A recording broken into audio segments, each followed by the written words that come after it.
শবে বরাত পালন করা, শবে বরাতের রাত্রে ইবাদত করা, এর চেয়ে বেশ্যার সাথে রাত যাপন করা উত্তম। নাউজুবিল্লাহ।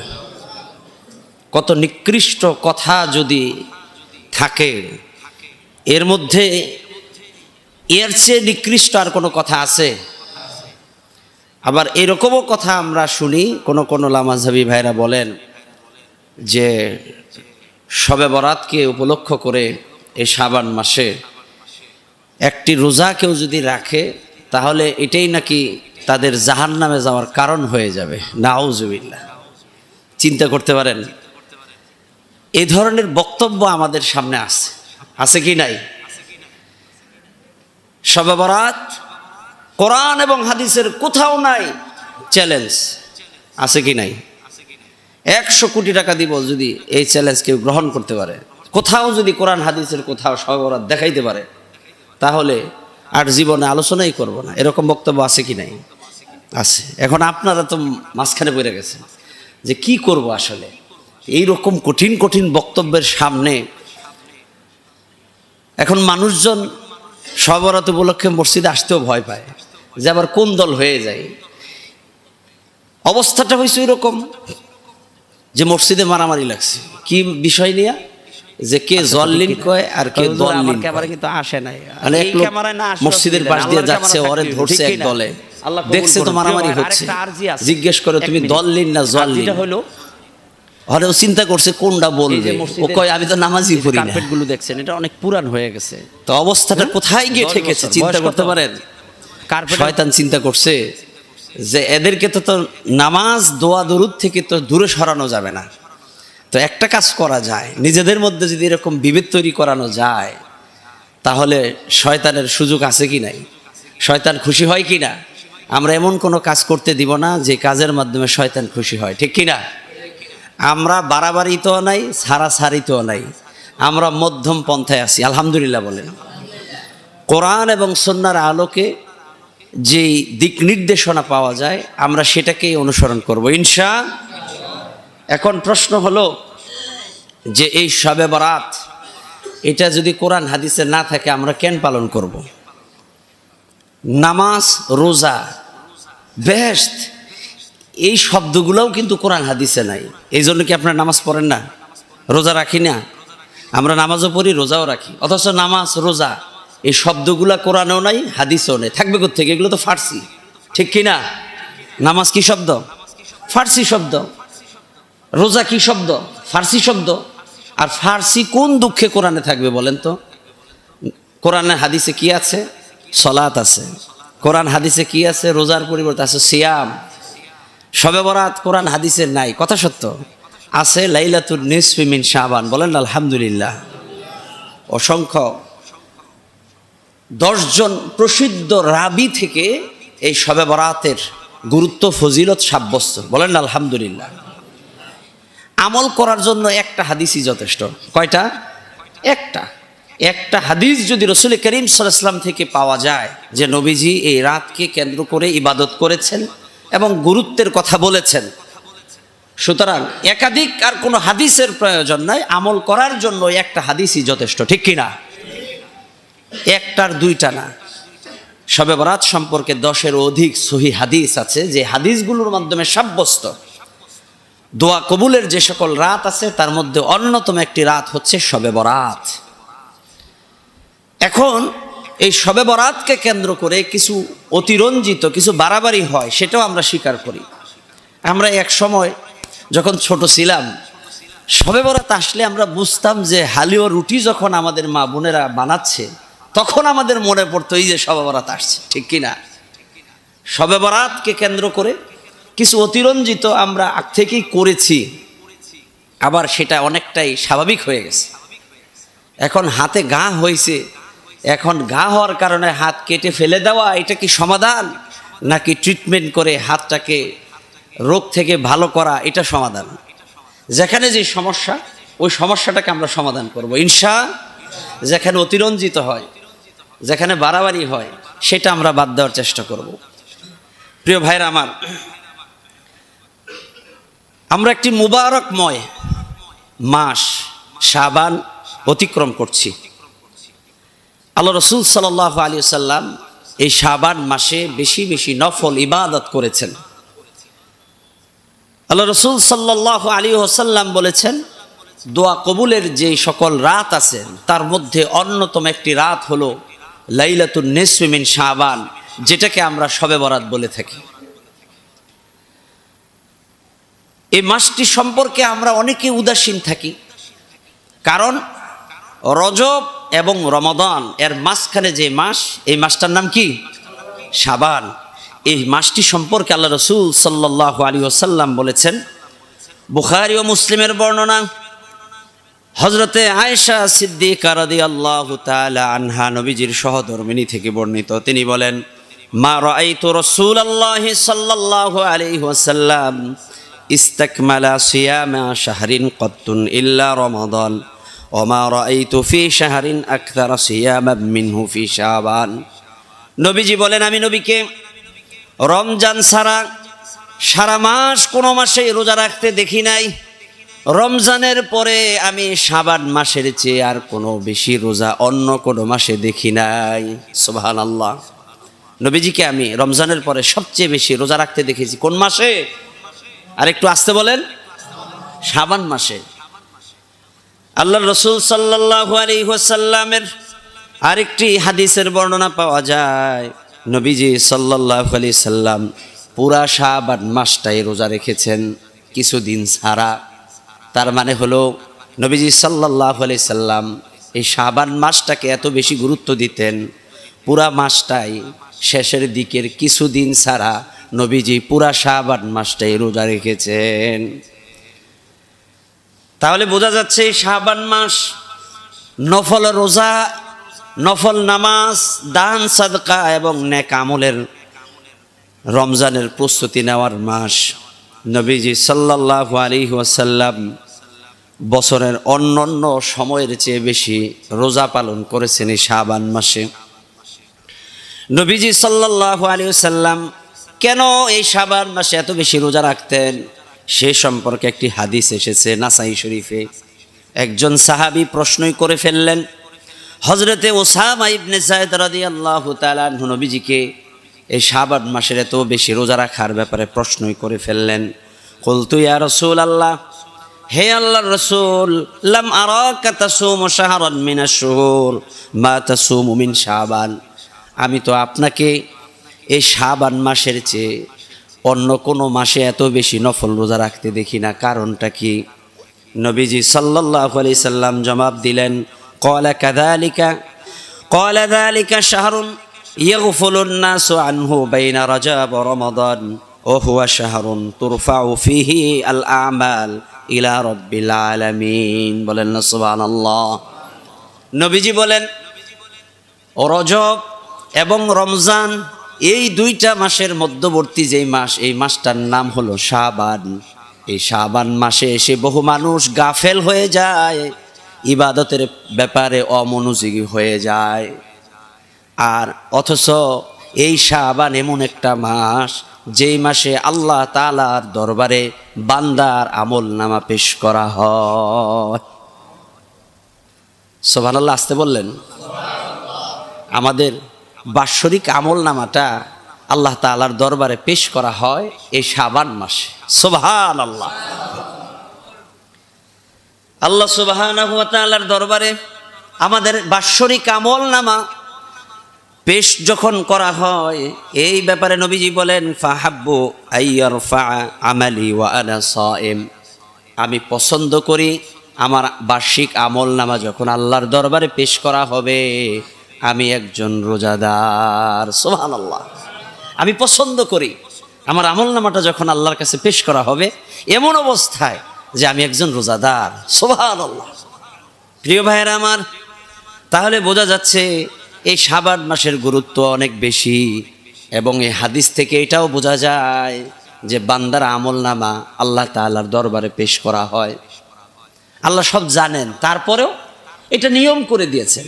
দুনিয়ার জীবনে সাপ্তাহিক রিপোর্ট আছে, দৈনিক রিপোর্ট আছে, বাৎসরিক রিপোর্ট। আপনি যে কোনো অফিসে চাকরি করেন, যে কোনো ব্যবসা করেন, তারও একটা হিসাব নিকাশ আছে, কি আছে কি নাই? তো তিনটা পদ্ধতিতে আল্লাহ তাআলার দরবারে বান্দার আমলনামা পেশ করা হয়। একটা হলো দৈনিক রিপোর্ট, প্রতিদিন বান্দার আমলনামা আল্লাহর কাছে পেশ করা হয়, বলা হয় আজকে সারা দিন বান্দা এই কাজ করছে, এই আমল করছে। আবার সাপ্তাহিক রিপোর্ট করা হয়, প্রতি বৃহস্পতিবার আল্লাহর দরবারে বান্দার আমলনামাগুলো ফেরেশতারা রিপোর্ট হিসাবে পেশ করেন। আর আল্লাহ সুবহানাহু ওয়া তাআলার দরবারে বার্ষিক যে রিপোর্টটা পেশ করা হয়, এই হাদিস অনুসারে বোঝা যায় বাৎসরিক রিপোর্টটা আল্লাহর দরবারে পেশ করা হয় শাবান মাসে। সুবহানাল্লাহ। তো এই শাবান মাসের গুরুত্ব আছে কি নাই? আছে কি নাই? কম না বেশি? কত বেশি? অনেক বেশি। রাসূল করিম সাল্লাল্লাহু আলাইহি ওয়াসাল্লাম এই শাবান মাসটাকে গুরুত্ব দিয়েছেন। তো সুতরাং যারা বলবে এই শাবান মাসের শবে বরাত, এই লাইলাতুন নিসফ মিন শাবান সম্পর্কে কিছু নাই, শবে বরাত পালন করা যাবে না, বুঝতে হবে তাদের জ্ঞানের মধ্যে মূর্খতা আছে, ঠিক কি না? তাদের জ্ঞানের মধ্যে কমতি আছে, বুঝের কমতি আছে। তাদের মতের পক্ষে কোনো হাদিস সেটা যদি দুর্বল হয় সেটা হয়ে যায় সহিহ, আর তাদের মতের বিপক্ষে যখন কোনো হাদিস আসে সেটা বুখারীতে থাকলেও সেটা দুর্বল হয়ে যায়, ঠিক কি না? এই ধারণা থেকে আমাদেরকে বের হয়ে আসতে হবে। জাতিকে গুমরাহ করার জন্য কিছু মানুষ উঠে পড়ে লেগেছে। শয়তানের আর কাজ করার দরকার নেই, কারণ এরাই যথেষ্ট, এদের বক্তব্যগুলোই যথেষ্ট।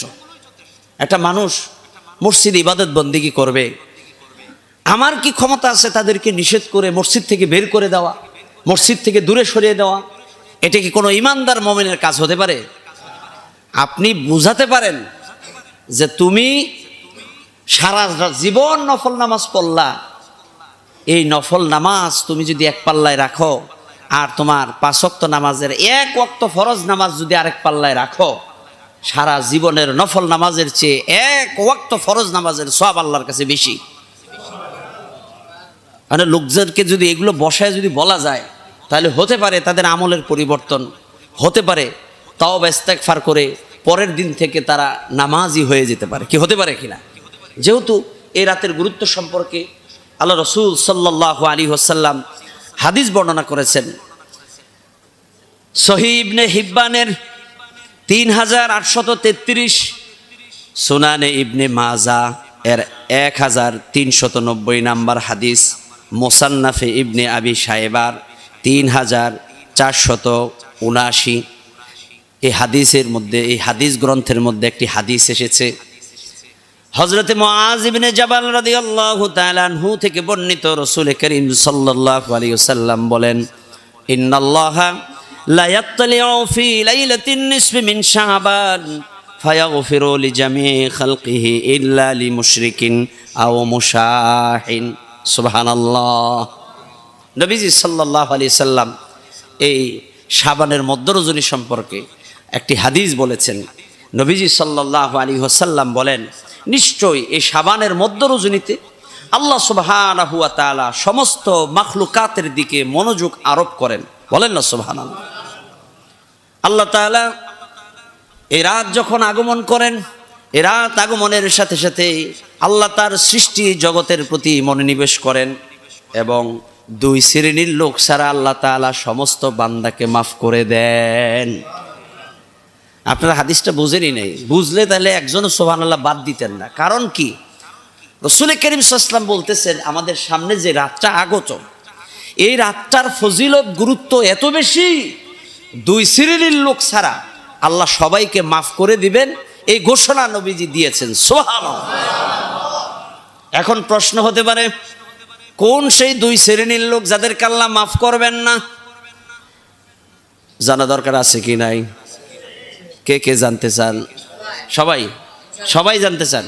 তাহলে বলা যাইতে পারে, ঠিক কিনা? নবীজি সাল্লাল্লাহু আলাইহি সাল্লাম 2 শ্রেণীর লোকের কথা বলেছেন, ইল্লা লিমুশরিকিন আও মুশাহিন। 2 শ্রেণীর, এক শ্রেণীর লোক হলো মুশরিক, যারা আল্লাহর সাথে অন্যকে অংশীদার করে, যারা শিরিক করে, শিরিককারী, যারা মুশরিক, যারা আল্লাহকে মানে না, আল্লাহকে স্বীকার করে না, আল্লাহর সাথে অন্য কাউকে অংশীদার করে, মূর্তি পূজা করে, অথবা আল্লাহর ছেলে হিসাবে নবী ঈসাকে মনে করে, অথবা আল্লাহকে বাদ দিয়া গয়রুল্লাহর ইবাদত করে, মাজারে যে সেজদা দেয়, বাবার ইবাদত করে, বাবার কাছে যে চায়, এরকম মানুষ আছে কি নাই? এরা সবাই মুশরিক। এরা সবাই কি মুশরিক? আল্লাহ সুবহানাহু ওয়া তাআলা এই বিশেষ রাতে এই মুশরিকদেরকে মাফ করবেন না। দ্বিতীয় আরেক শ্রেণীর কথা নবীজি বললেন, আও মুশাহিন, হিংসা বিদ্বেষ পোষণকারী। আমাদের মধ্যে হিংসা বিদ্বেষ পোষণকারী কেউ আছি? আমাদের মধ্যে নাই? আরে এই নবদে মসজিদে কি থাকতে পারে নাকি? আছে? হিংসা বিদ্বেষ পোষণকারীদেরকে আল্লাহ সুবহানাহু ওয়া তাআলা এই রাত্রে মাফ করবেন না। এখন যদি আমাদের মধ্যে আমরা কেউ থাকি, তাহলে আমাদের করণীয়টা কি হবে? করণীয় হলো রাত আসার আগেই আল্লাহর কাছে কান ধরে ক্ষমা চাইতে হবে। কি রাজি আছেন? কারা কারা রাজি আছি? সবাই রাজি আছি। আল্লাহ আমাদের সবাইকে মাফ করুন, বলে আমিন। হিংসা বিদ্বেষ নাই, মনের ভিতরে অহংকার নাই, হিংসা নাই, এরকম লোক কম না বেশি? আমি ভাবলাম আপনারা বলবেন যে কম। আর বেশি হওয়ার কথা না, কম হওয়ার কথা। আপনার মনে হয় ভুল বলতেছেন। হিংসা বিদ্বেষ পোষণকারীর লোক সংখ্যা কম, প্রিয় ভাইয়েরা। অথচ রাসূল করিম সাল্লাল্লাহু আলাইহি সাল্লাম এই হাদিসের মাধ্যমে এটি স্পষ্ট করে দিলেন, আমাদের সামনে যে আগত রাত শবে বরাত, এই রাতে আল্লাহ তাআলা এই দুই শ্রেণীর লোকদেরকে মাফ করবেন না। আমরা হাদিস থেকে বুঝতে পারলাম, এবং হাদিস বর্ণনার আগে আমি কয়েকটি হাদিসের কিতাবের নাম বলেছি, পৃষ্ঠাও বলেছি। কেন বললাম? এটাও একটা কারণ আছে কি নাই? যে হুজুর না মনে হয় কোনো বানায় বোনায়া হাদিস মারি দিছে, এইটার কোনো ভিত্তিই নাই। এই জন্য সুনান ইবনে মাজা 6টা বড় বড় হাদিসের অন্যতম একটা হাদিস গ্রন্থ, ঠিক কিনা? বুখারী, মুসলিম, তিরমিজি, ইবনে মাজা, আবু দাউদ, এগুলো হলো হাদিসের বড় বড় গ্রন্থ। এগুলো যদি আপনি বাদ দেন আর কোনো হাদিস থাকে, তো এগুলোর অন্তর্ভুক্ত যে সকল হাদিসের বর্ণনা পাওয়া যায়, সেগুলো মানতে কোনো অসুবিধা আছে? প্রিয় ভাইয়েরা আমার, তাহলে বোঝা যায় নিঃসন্দেহে লাইলাতুন নিসফি মিন শাবান। আমরা না হয় শবে বরাত নামটারে বাতিই দিলাম, ডিলেট, ঠিক কিনা? এখন থেকে কি শবে বরাত ডিলেট, যেহেতু তাদের কাছে এটা সমস্যা। শবে বরাত বললে শরীরে চুলকানি আসে, ঠিক কিনা? এখন অ্যান্টিবায়োটিক কি? আমরা শবে বরাত ডিলেট করে দিলাম। হবে কি? লাইলাতুন নিসফি মিন শাবান, শাবানের মধ্য রজনী, শাবানের মধ্য রজনী। কোনো অসুবিধা আছে? প্রিয় ভাইরা আমার, তাহলে শাবানের মধ্য রজনী আমরা পালন করব। কারা কারা পালন করব? সবাই। আল্লাহ কবুল করুন, বলে আমিন। 2-1 হাত উঠায় নাই, এরা মনে হয় করবে না, ঠিক কিনা? এরা বোঝে না, এই জন্য উঠায় নাই। যদি বুঝতো হাদিসের বর্ণনা তাহলে উঠাতো। যেহেতু রাসূল সাল্লাল্লাহু আলাইহি ওয়াসাল্লাম স্পেশাল 5টি রাতের কথা বলেছেন, তার মধ্যে অন্যতম একটি রাত লাইলাতুন নিসফি মিন শাবান। মজার বিষয় হচ্ছে, যারা লামাযহাবী, যারা মাযহাব মানেন না, আমাদের যে সকল ভাইরা, তারাও আমাদের ভাই, তাদের প্রতি আমাদের কোনো রাগ নাই, আক্ষেপ নাই। ধরেন কেউ সিলেবাস অনুসারে পড়াশোনা কইরা সে এসএসসি পরীক্ষা দিবে, আর কেউ মনে করলো যে সিলেবাস দরকারই নেই, বইয়ের আগা শুরু থেকে শেষ পর্যন্ত পুরোটাই পড়বো, আসলে আসলো, না আসলে না আসলো। এরকম কিছু মানুষ আছে না?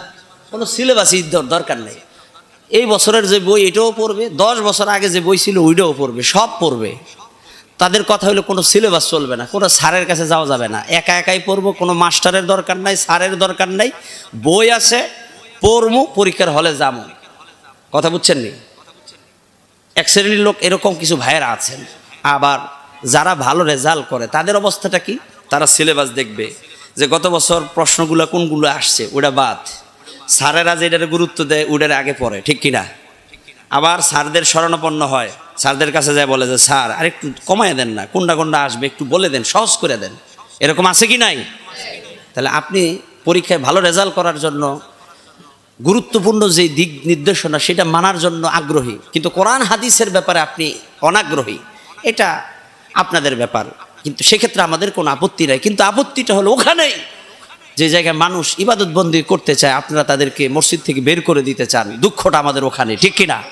তাছাড়া আপনাদের সাথে আমাদের কোনো বৈপরীত্য না, আমরা আপনাদেরকে দিনী ভাই হিসেবে ভালোবাসি, মহব্বত করি, আপনাদের সাথে আমাদের কোনো শত্রুতা নাই, ঠিক কিনা? আমরা সবাই ভাই ভাই। আর এই ব্যাপারে কথা বলবে শুধু আলেমরা, সাধারণ মানুষ এই ব্যাপারে কোনো কথা বলার হক তাদের অধিকার নাই, ঠিক কিনা? এই ব্যাপারে আপনারা নিজেদের মধ্যে মতানৈক্য তৈরি করবেন না।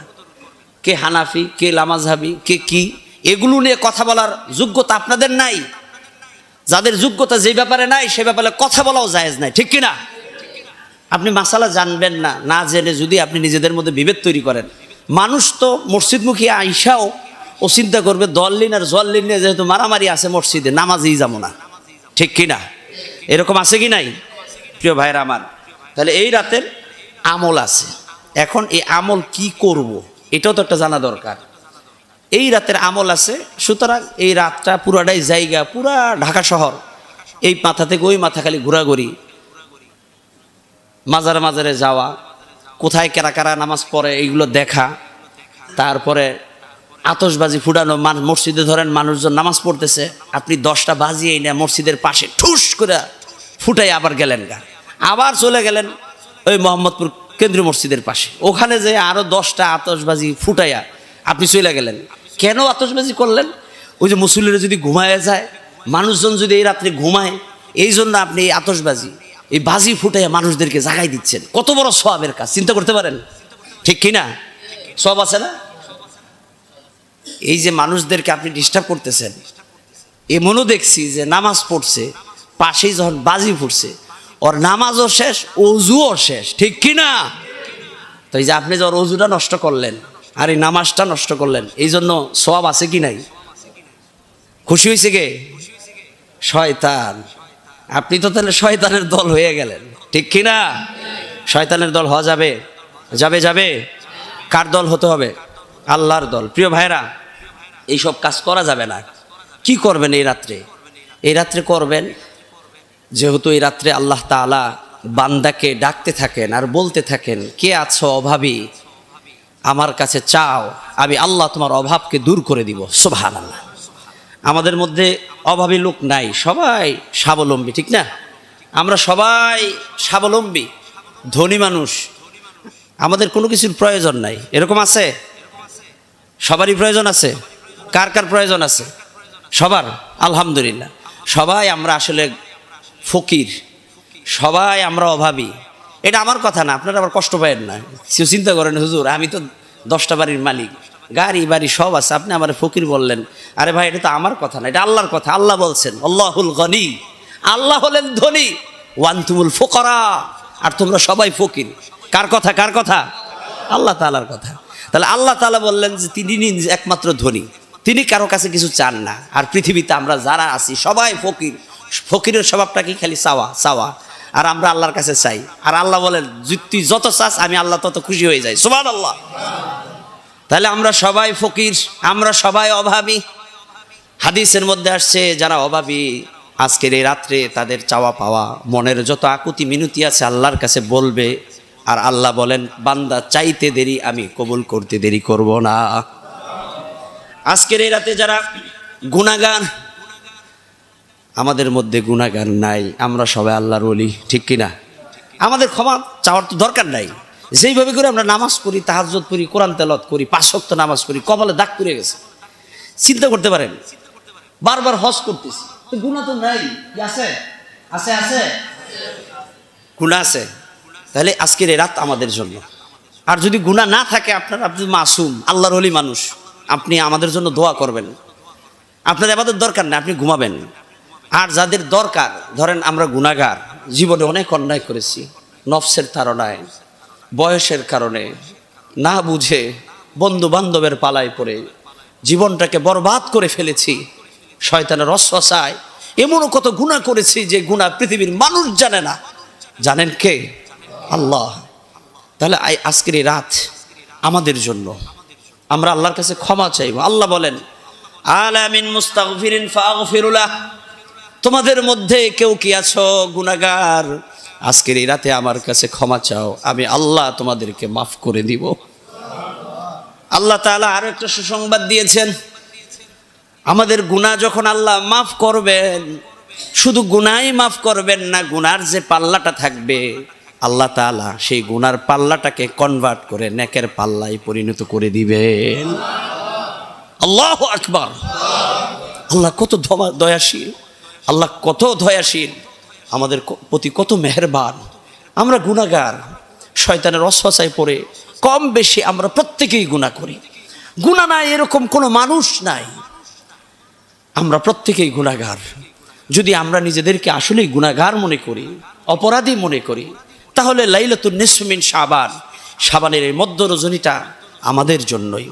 আর যাদের ধরেন গুনাহ নাই, যারা মাসুম, জীবনে কোনো অন্যায় করে নাই, চোখ দিয়া কোনো পর নারীর দিকে তাকায় নাই, তার মনও চায় না, তার নফসটা খুব ভালো, সারাক্ষণ সে আল্লাহর জিকির করে, ফেসবুক দেখলেও ধরেন কোনো উল্টাপাল্টা জিনিস তার মধ্যে আসে না, তার কোনো জীবনে গুনাহও নাই, তার নফসটা এত ভালো, সে একজন আল্লাহর ওলি। তার জন্য হয়তোবা এই রাতটা নয়, সে ঘুমাবে, সকালে উঠবে, ফজর পড়বে, বাস শেষ, ঠিক কিনা? ক্ষমা চাওয়া লাগবে কেন? কারণ তো সে তো গুনাহ করে নাই, তাদের গুনাহ নেই। আর যারা আমরা গুনাহ করছি, আমরা অবশ্যই আল্লাহর কাছে ক্ষমা চাইব।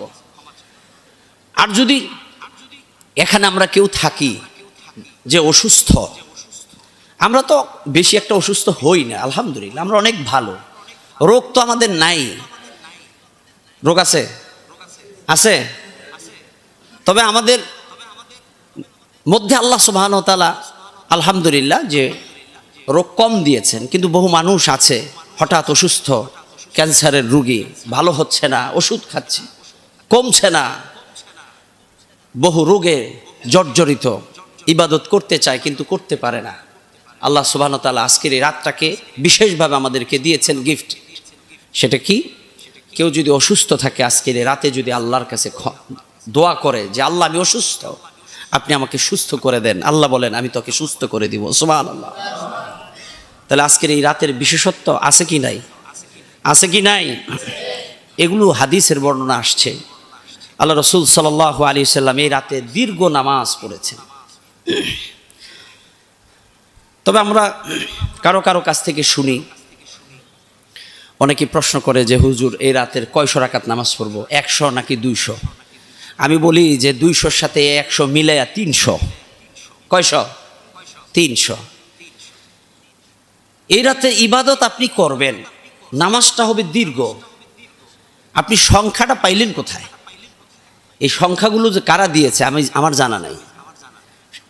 নফল নামাজের ক্ষেত্রে এরকম কোনো কাউন্ট নাই, সংখ্যা নাই যে 100 রাকাত 200 রাকাত। সকালবেলা দেখবেন কেউ কেউ বলবে যে গত রাত্রে জানিস 300 রাকাত মারি দিছি, 500 রাকাত খাইছে রে খাইছে। কত বড় আল্লাহর ওলি, চিন্তা করতে পারেন। 400 রাকাত 500 রাকাত পড়ছে। কেমনি পড়ছে জানেন? আল্লাহু আকবার, সামি আল্লাহ, আল্লাহু আকবার, বাস আবার দাঁড়াইছে, আবার সেজদা, আবার সেজদা। ওরে বাবা, কয় সারা জীবনের নামাজ এক রাত্রেই পড়ে ফেলছি। এরকম লোক আছে কি নাই? আছে কি নাই? আছে।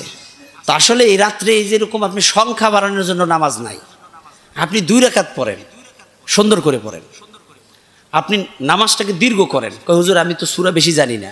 আরে ভাই আপনি সূরা জানেন না, কুল হুয়াল্লাহ সূরা তো জানেন। হ্যাঁ, কই ওইটাই আপনি পড়তে থাকেন, পড়তে থাকেন। কয় কতবার পড়বো? গোনার দরকার নাই, আপনি আধা ঘন্টা 1 ঘন্টা পরিমাণ খালি পড়তেই থাকেন। তারপর রুকুতে যান, রুকুর তাসবিহটা আপনি বাড়ায় বাড়ায় পড়েন। তারপরে সেজদায় যান, সেজদার তাসবিহটা বাড়ায় বাড়ায় পড়েন, আল্লাহর কাছে ক্ষমা চান। সেজদায়ও আপনি আল্লাহর কাছে ক্ষমা চাইতে পারেন, ঠিক কিনা? নফল নামাজের ভিতরে আমরা রুকুতে আল্লাহর কাছে দোয়া করতে পারবো, সেজদার ভিতরে গিয়েও আল্লাহর কাছে আমরা চাইতে পারবো। কারণ হলো সেজদাটা এত গুরুত্বপূর্ণ, আল্লাহর কাছে এত পছন্দনীয়। বান্দা যখন সেজদায় যায়, আল্লাহ বলেন বান্দার এই সেজদা এবং আমি আল্লাহর মাঝখানে কোনো হিজাব থাকে না। সুবহানাল্লাহ। বান্দা যখন সেজদায় চলে যায়, সে আমার অতি কাছাকাছি চলে আসে। সে যখন যা চায় আমি আল্লাহ তাই দিয়ে দিই। সুবহানাল্লাহ।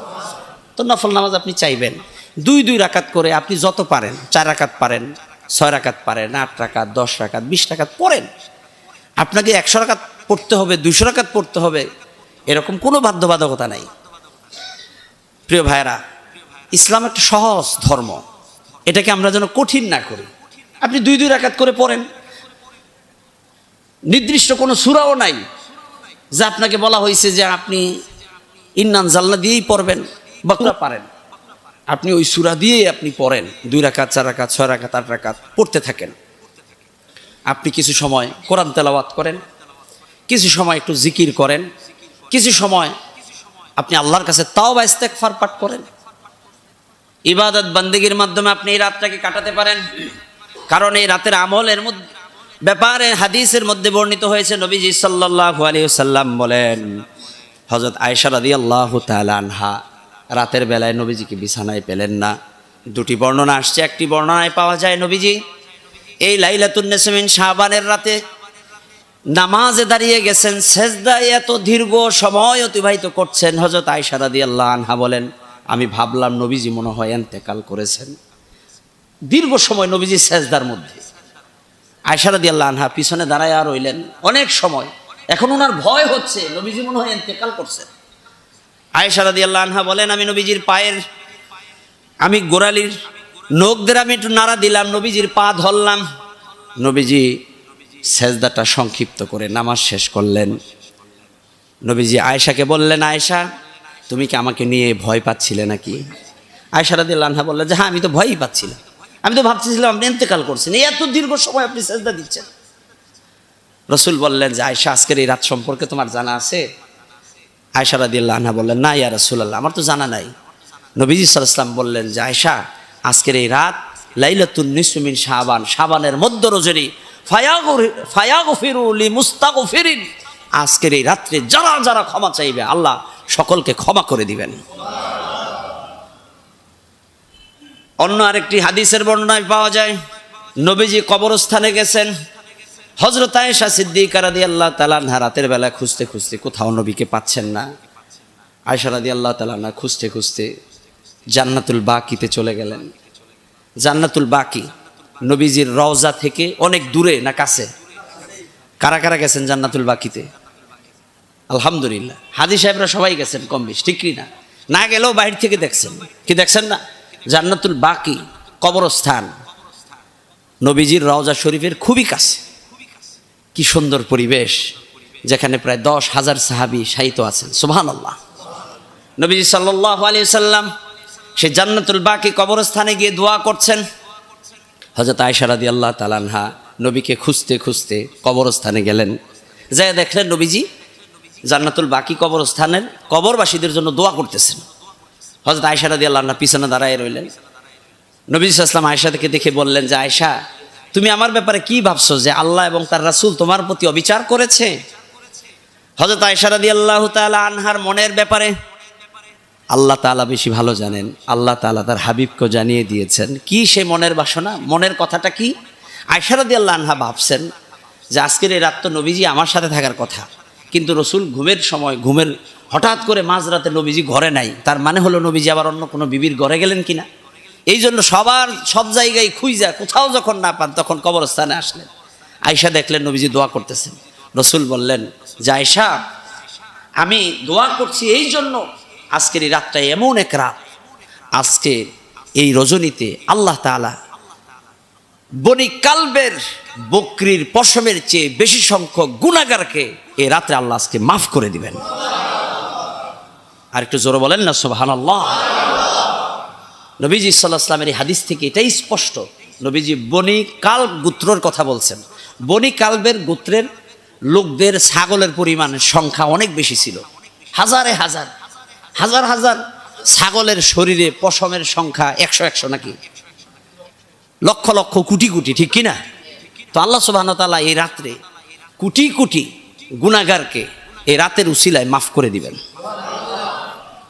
তো আমরা যদি গুনাহগার হই, আমাদের যদি অভাব থাকে, আমরা যদি কেউ অসুস্থ থাকি, আমাদের যদি আল্লাহর কাছ থেকে কোনো কিছু চাওয়া পাওয়ার থাকে, তাহলে এই রাত্রিতে আমরা এই কাজগুলো করব। কি করব হাদিস থেকে তো বোঝা যাচ্ছে, কি বোঝা যাচ্ছে কিনা, নাকি আরো একটু বিশ্লেষণ করতে হবে? আর বিশ্লেষণের জন্য একটু প্রয়োজন সময়ের, যেহেতু জুমার দিন বেশি সময় কথা বলাও যায় না, গুরুত্বপূর্ণ যেগুলো দিক আছে ওগুলো থেকে কথা বলতে হয়, এজন্য একটু সময়ের প্রয়োজন। আজকে রাতে এশার নামাজের পরে শবে বরাতের আমলগুলো আমরা কিভাবে করব, কোন কোন দোয়াগুলো আমরা বেশি বেশি করব, নামাজের ধরনটা কেমন হবে, আরও কি কি আমল, ইস্তেগফার, দোয়া, মুনাজাত একসাথে থেকে করার গুরুত্ব আছে কি নাই। আপনি একা একা যখন ঘরে বসা থাকবেন, ভাববেন যে একা নামাজ পড়ে নিব, আপনার নামাজ পড়া হবেই না। বাসায় যতই চেষ্টা করেন আপনি পড়তে পারবেন না। হয় আপনার ছেলে না হয় মেয়ে আপনারে বাধা দিবে, ডিস্টার্ব করবে, আপনি চাইলেও পারবেন না। চাইছেন যে কিছু সময় কোরআন পড়বেন, দেখবেন আপনি তাও পারছেন না। আবার এখন তো আরেক আযাব আর গজব তো মোবাইল আছেই, আছে কি নাই? একা থাকলে তো দেখবেন এটাই যে আপনারা কোথায় নিয়ে যাবে আল্লাহই ভালো জানে, ঠিক কিনা? এই আযাব আর গজব থেকে আল্লাহ আমাদেরকে হেফাজত করুন, বলে আমিন। ইবাদতের ব্যাপারে আমরা আরো মনোযোগী হই। শবে বরাত আসলে পরে আমাদের আগে যে একটা অনুভূতি, ভালোবাসা, মহব্বত ছিল, আমরা যেভাবে করে রাত যাপন করতাম, ইবাদত বন্দিগির মধ্য দিয়ে অতিবাহিত করতাম, এখন এটা আমরা একেবারে হালকা বানাই ফেলছি। অন্যান্য রাতের মতো, হ্যাঁ অন্যান্য রাতের মতো রাখ, কিন্তু এই রাতের স্পেশালিটি হাদিসের মধ্যে বর্ণিত আছে। আপনার প্রয়োজন হলে আপনি করবেন, আপনার ভালো না লাগলে আপনি চুপ থাকবেন, আপনি রাত্রে ঘুমান। কিন্তু যারা জাগনা থাকতে চায়, যারা দোয়া ইবাদত বন্দি করতে চায়, তাদেরকে করতে দেন, ঠিক কিনা? তাদেরকে বাধা দিয়েন না, আপনি করবেন না, এটা একটা বিষয়। কিন্তু আবার যদি আপনি বাধা দিয়ে আরেক 10টা লোককে যদি মসজিদ থেকে বের করে দেন, সরাই দেন, এই 10টা লোক ইবাদত না করার কারণে যে গুনাহ যদি হয়, সেটা কিন্তু আপনার হইতে পারে। আর 5টা লোক আমার কথা দিয়ে যদি ইবাদত বন্দেগী করে, তাহলে সেই সওয়াব আমরা পাবো কি না? এই নবোদয় মসজিদের এই আলোচনা আমরা যারা করছি, এই সওয়াব আমি যেরকম পাইব, মসজিদের সাথে যারা জড়িত তারাও পাবে, মুসল্লিরাও পাবে, ঠিক কিনা? এখন যদি ঘোষণা এরকমই হয়, নবোদয় কেন্দ্রীয় মসজিদ শবে বরাতের রাত্রে দরজা জানালার মধ্যে সব তালা দেওয়া থাকবে, ঘোষণার কি খুব সুন্দর? ভালো লক্ষণ, ভালো না খারাপ? তো কিন্তু আমাদের দেশে কোনো কোনো মসজিদ এরকম আছে কি নাই? অন্যান্য রাত্রে তালা না দেওয়া হইলেও শবে বরাতের রাত্রে মসজিদে তালা লাগায় 3টা। কয়টা আছে কি নাই? আপনাদের জানা না, এই জন্য কোন নাই, আছে কোনো কোনো জায়গায় হয়। কিন্তু নবোদয় কেন্দ্রীয় মসজিদ এটা আমাদের সবার প্রাণের মসজিদ, ঠিক কিনা? এটা সবার জন্য উন্মুক্ত থাকবে। কারা কারা চান উন্মুক্ত থাকতে? নারে তাকবীর, নারে তাকবীর। আল্লাহ কবুল করুন, মসজিদ পরিচালনা কমিটির ভাইদেরকে কবুল করুন, তাদের উদার মানসিকতা। সবার জন্য মসজিদ, সবাই আসবে মসজিদে, কারো জন্য কোনো বাধা থাকবে না, ঠিক কিনা? এখানে উন্মুক্তভাবে কথা হবে কোরআন এবং হাদিস থেকে, ঠেকাবার মতন কোনো ক্ষমতা কারো নাই, ঠিক কিনা? প্রিয় ভাইয়েরা, মসজিদ সবার, আমরা এখানে সবাই আসব, ইবাদত করব। ডাকবো কাকে? সন্তুষ্টি কার জন্য? নাকি কোনো ব্যক্তিকে, কোনো দলকে, কাউকে? কাউকে না, কাউকে খুশি করানো আমাদের উদ্দেশ্য না, কোনো দলকে খুশি করানো আমাদের উদ্দেশ্য না। আমাদের উদ্দেশ্য হলো আমাদের রবকে খুশি করানো। কারণ পৃথিবীর সব মানুষ যদি আমাদের প্রতি খুশিও থাকে, আর আল্লাহ যদি আমাদের প্রতি অসন্তুষ্ট থাকে, আমরা পার পাবো না। আর পৃথিবীর সব মানুষও যদি আমাদের প্রতি অসন্তুষ্ট থাকে, আমাদের আল্লাহ, আমাদের রব যদি আমাদের প্রতি সন্তুষ্ট থাকে, আমাদের ক্ষতি করার কারো ক্ষমতা নাই, ঠিক কিনা? আমরা সবসময় আল্লাহকে ভয় করব, আল্লাহকে খুশি রাখবো, যাই করব উদ্দেশ্য থাকবে আল্লাহর সন্তুষ্টি। এখানে আমরা যেন কোনো বিষয়ে নিজেদের মধ্যে মতানৈক্য তৈরি না করি। আমরা দেখব, শুনবো, জানবো, আমল করার চেষ্টা করব। আল্লাহ তাআলা আমাদেরকে তৌফিক দান করুন। আল্লাহ সুবহানাহু ওয়া তাআলার কাছে আমরা দোয়া করব, আল্লাহ সুবহানাহু ওয়া তাআলা যেন আমাদের এই মাতৃভূমির প্রতি রহম এবং দয়া করেন, বলি আমিন। মাতৃভূমির উপরে যত ধরনের অপশক্তি আছে, এই দেশের উপর থেকে আল্লাহ তাআলা এই অপশক্তির, এই কুটচাল থেকে আল্লাহ আমাদের এই মাতৃভূমিকে হেফাজত করুন। আমরা গতকালকে আমরা দেখলাম যেটা মিডিয়ার মাধ্যমে, যে আয়নাগরের দৃশ্য আমাদের অনেককে কাঁদিয়েছে। আমি নিজেও সব কেঁদেছি দেখে, যে পরকালে জাহান্নামের যে শাস্তি হবে, ছোট্ট ছোট্ট ঘর হবে, যেখানে মানুষকে অত্যাচার করা হবে, নির্যাতন করা হবে, শাস্তি দেওয়া হবে, তার কিছু নিদর্শন আমরা দুনিয়ায় দেখছি। সুতরাং আমরা আল্লাহর কাছে দোয়া করব, এই ধরনের জুলুম, নির্যাতন আমাদের এই মাতৃভূমিতে যেন আর কোনো সুযোগ না পায়, ঠিক কিনা? আর কোনো অন্যায়ের সুযোগ যেন কেউ না পায়, আমরা সেই ব্যাপারে খেয়াল রাখবো। আমাদের নিজেদের মধ্যে ঐক্য ধরে রাখবো। আমাদের রাজনৈতিক পরিচয় হলো মসজিদের বাহিরে, অন্য ক্ষেত্রে আমরা এখানে যখন আসব, আমাদের গায়ে যেন কোনো ধরনের পরিচয় না থাকে, আমাদের পরিচয় থাকবে আমরা মুসলমান, ঠিক কিনা? আমাদের মুখে উচ্চারণ হবে লা ইলাহা ইল্লাল্লাহ মুহাম্মাদুর। আমরা কোনো ব্যক্তির, কোনো গোষ্ঠীর, কোনো দলের আমরা এখানে প্রশংসা করতে যাব না। হ্যাঁ, যে যতটুকু ভালো করবে সে ভালোর দিকগুলো আমরা বলবো। যেই দল, যে গোষ্ঠী, যে জাতি যে ভালো কাজগুলো করবে, তার জন্য আমাদের দোয়া আছে কি নাই? আর যদি কোনো অন্যায় করে থাকে, সে অন্যায়ের পক্ষে, অন্যায়ের ক্ষেত্রে আমরা কখনোই আপোষ হবে না, ঠিক কিনা? আল্লাহ সুবহানাহু ওয়া তাআলা আমাদের সবাইকে ন্যায়ের পক্ষে, হকের পক্ষে, ঐক্যের পক্ষে চলার, থাকার, এবং আমরা যেন এরকম কোনো কথা না বলি যে কথার দ্বারা আমাদের মুসলিম সমাজের মধ্যে ফাটল তৈরি হয়, মসজিদের মধ্যে ফাটল তৈরি হয়, দলাদলি হয়, নিজেদের মধ্যে মারামারি হয়। এরকম কোনো দৃশ্য আমরা দেখতে চাই না। কারা কারা রাজি আছেন হাত তুলে দেখান। নারায়ে তাকবীর। আল্লাহ কবুল করুন, আমিন। ওয়া আখির দাওয়ানা আলহামদুলিল্লাহি রাব্বিল আলামিন। আসসালামু আলাইকুম ওয়া রাহমাতুল্লাহি ওয়া বারাকাতুহু।